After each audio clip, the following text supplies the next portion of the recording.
The gospel today, it's very simple, right?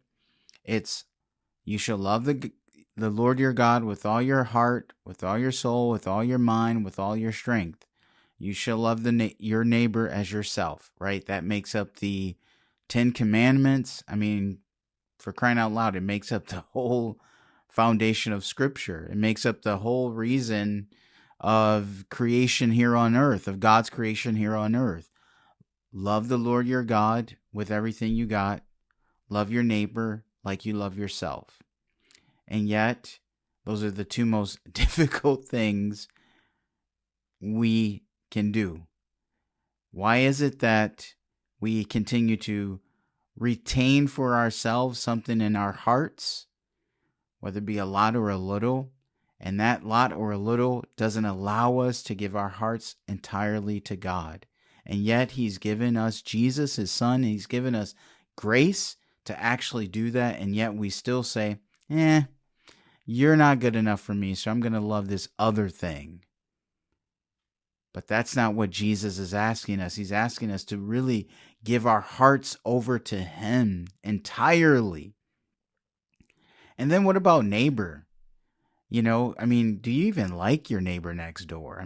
Honestly. Christ has asked us, God has asked us to love our neighbor as ourselves. And we know, you know how much you love yourself. It's difficult to love someone like we love ourselves, but that's the commandment. That's the commandment.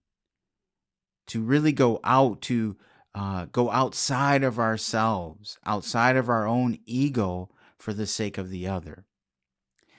But see, as difficult as these two commandments are, and yet they're commandments, so they are imperative, meaning we must do them.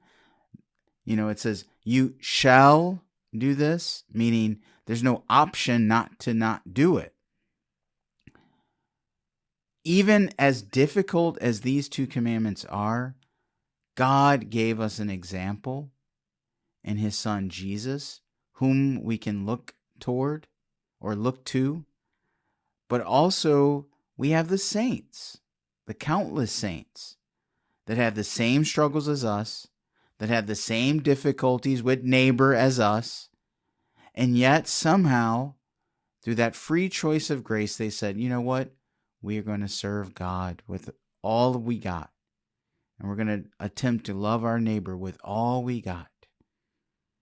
And if one or two of us on this video decide that, literally, you can change the world. Peace, God bless, and have a blessed weekend.